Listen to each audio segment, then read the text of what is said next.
கர்த்தருடைய நாமத்துக்கு ஸ்தோத்திரம். இன்றைய தினத்துக்கான தேவனுடைய வார்த்தையானது 2 நாளாகமும் 20ஆம் அதிகாரத்திலே அந்த 15வது வசனத்தை பார்க்கும்போது 15ஆம் வசனத்திலே கடைசி பகுதி, கர்த்தர் உங்களுக்கு சொல்லுகிறார், இந்த யுத்தம் உங்களுடையதல்ல, தேவனுடையது. கர்த்தர் உங்களுக்கு சொல்லுகிறார். அதாவது யாருக்கு சொல்லுகிறார்? யோசபாத்துக்கும் அவனுடைய ஜனங்களுக்கும். கர்த்தருக்கு முன்பாய் நின்று கொண்டிருக்கிற யோசபாத்துக்கும் அவனுடைய ஜனங்களுக்கும் சொல்லப்படுகிற வார்த்தை என்ன அப்படின்னா, இந்த யுத்தம் உங்களுடையதல்ல, தேவனுடையது. அதாவது அவங்க அந்த ஏராளமான கூட்டத்திற்கு பயத்தோடும் கலக்கத்தோடும் காணப்பட்டாங்க.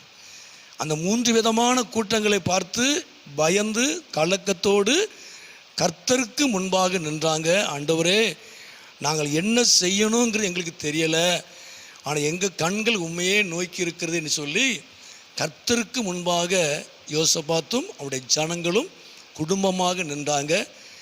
பயத்தோடும் கலக்கத்தோடும் நின்றாங்க. பயத்தோடும் கலக்கத்தோடு இருந்த யோசபாத்துக்கும் ஜனங்களுக்கும் தேவனுடைய வார்த்தை என்ன அப்படின்னா, யுத்தம் உங்களுடையதல்ல, இது தேவனுடையது, கர்த்தருடையது. கர்த்தர் அவர்களுக்காக யுத்தம் பண்ணி நல்ல ஒரு இளைப்பாறுதலை கர்த்தர் கொடுத்தார். உண்மையாகவே இந்த நாட்களில் நீங்கள் எந்த காரியத்தை குறித்து ஒரு பயத்தோடு கலக்கத்தோடு நீங்கள் இருக்கிறீங்களோ, அந்த பயத்தையும் கலக்கத்தையும் கர்த்தர் மாற்றுவார். அவர் உங்களுக்காக யுத்தம் பண்ணுவார். அவர் உங்களுக்கு நியாயம் செய்வார். நல்ல ஒரு யுத்தம் இல்லாத ஒரு இளைப்பாறுதலை கர்த்தர் நிச்சயமாய் உங்களுக்கு தருவார். ஏன்னா யுத்தம் கர்த்தருடையது. பிரச்சனைகளை மாற்றுவது அவர் தான். நீங்கள் பிரச்சனைகளை மாற்ற முடியாது. ஏன்னா ஜனங்க அப்படி தான் சொன்னாங்க, ஆண்டவரே நாங்கள் என்ன செய்யணுங்கிறது எங்களுக்கு தெரியலைன்னு சொன்னாங்க. நாங்கள் எப்படி பண்ணணும், என்ன செய்யணுங்கிறது எங்களுக்கு தெரியலை அப்படின்னு சொன்னாங்க.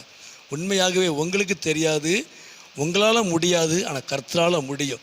ஆண்டவரை எங்களால் முடியாது, ஆண்டவரை உம்மால் முடியும் என்று சொல்லி நம்ம கர்த்தரை நோக்கி பார்க்கும் பொழுது நிச்சயமாய் கர்த்தர் உங்களுக்கு உதவி செய்வார். யுத்தம் கர்த்தருடையதாக மாறும். நீங்கள் யுத்தம் பண்ண வேண்டிய அவசியம் அல்ல. கர்த்தர் உங்களுக்காக யுத்தம் பண்ணி அவர் உங்களுக்கு நியாயம் செய்வார். நல்ல ஒரு இளைப்பாறுதலை கர்த்தர் நிச்சயமாக உங்களுக்கு தருவார். அவர் நாமத்தை மகிமைப்படுத்துவார்.